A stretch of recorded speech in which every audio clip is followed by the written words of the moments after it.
రాజీవ్ గారు, ఉత్తరాంధ్రలో చంద్రబాబు, ఇక్కడ రాయలసీమలో కుప్పంలో జగన్. సార్, ఉత్తరాంధ్రని సర్వనాశనం చేసిన చంద్రబాబు, ఉత్తరాంధ్ర ఊపిరిలూదిన జగన్మోహన్ రెడ్డి గారు. కుప్పం రాయలసీమ ప్రాంతంలో ఉంది. రాయలసీమని రాళ్లు ఏలిన సీమ కింద మార్చినటువంటి వ్యక్తి నారా చంద్రబాబు నాయుడు అయితే, రాయలసీమని రతనాల సీమ చేస్తున్నటువంటి నాయకుడు జగన్మోహన్ రెడ్డి గారు. అప్పట్లో రాజశేఖర రెడ్డి గారికి అపర భగీరథుడు అనేటువంటి పేరుండేది. ఎందుకంటే నీళ్లు పారించాలన్నా, ఇరిగేషన్ ప్రాజెక్టులు పని చేయించాలన్నా, రాష్ట్రాన్ని సస్యశ్యామలుగా చేయాలన్నా అప్పట్లో రాజశేఖర రెడ్డి గారు చేశారు. అయితే ఇది కూడా రాజశేఖర రెడ్డి గారు మొదలుపెట్టిన వాటిలో అయినప్పటికీ కూడా ఇది పూర్తి కాలేదు. ఎందుకంటే అనేక రకమైనటువంటి ఇబ్బందులతో పూర్తి కాలేదు. అయితే జగన్మోహన్ రెడ్డి గారు తన తండ్రి 2 అడుగులు వేస్తే తన తండ్రి కన్నా నేను ఇంకో 2 అడుగులు ముందేస్తాను అన్నాడు. అన్నట్టు మాట ప్రకారంగానే తన తండ్రి మొదలు పెట్టి ఆగిపోయినటువంటి ఎన్నో పనుల్ని ఈ రోజు జగన్మోహన్ రెడ్డి గారు వచ్చి పూర్తి చేస్తున్నారు.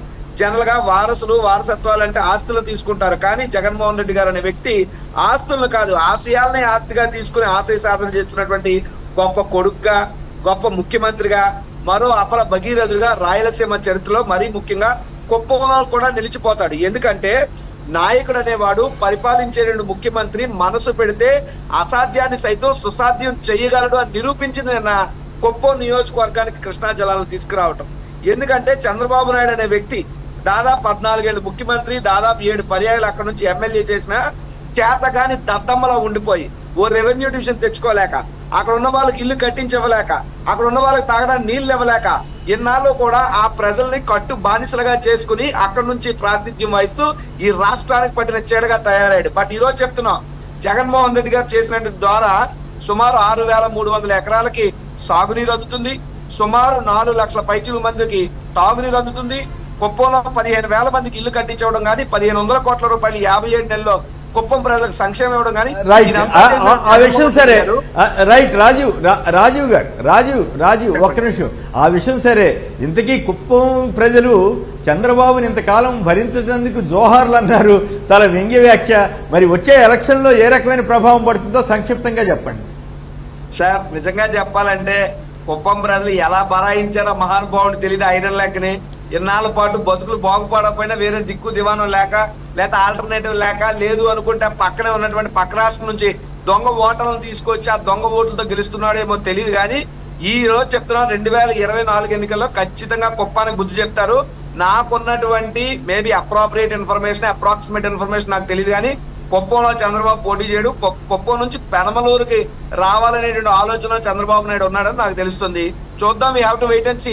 అక్కడ పోటీ చేస్తే కదా చంద్రబాబు ఓడిస్తారు. అసలు పోటీ చేయకుండా పారిపోతే ఎలా ఓడిస్తాం? మేమైనా ఇంకోళ్ళని ఏమైనా పెడితే వాళ్ళని ఓడించి మా భర్త గారు గెలుస్తారు. అయితే ఆంజనేయరెడ్డి గారికి మాత్రం ఒక మాట సార్, ఆంజనేయరెడ్డి గారికి ఒక మాట. ఇప్పుడు ఆంజనేయరెడ్డి గారు చాలా పెద్దలు, గౌరవనీయులు, విజ్ఞులు అనుకుంటాం, కానీ ఒక్కొక్కసారి 7 సముద్రాలు దాటినట్టు పులికాల్లో పడిపోయినట్టు సామెత ఈయన అంత గొప్పగా విశ్లేషిస్తాడు.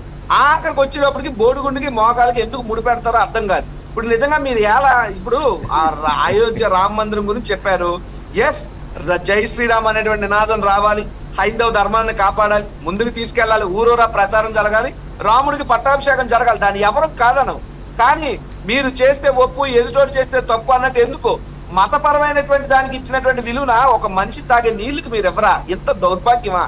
మతపరమైన దానికి ఇచ్చే విలువ మనుషులు సాగునీరుకి, వ్యవసాయానికి ఇవ్వరా? వ్యవసాయానికి మించిన సాయం ఏముంటుంది సార్ ఈ సమాజంలో?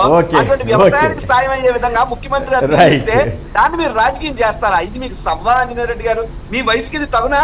దయచేసి మీరు మీ పార్టీ చేస్తే ఆయన రాజకీయం చేయలేదు. రాజకీయం రైట్ రాజీవ్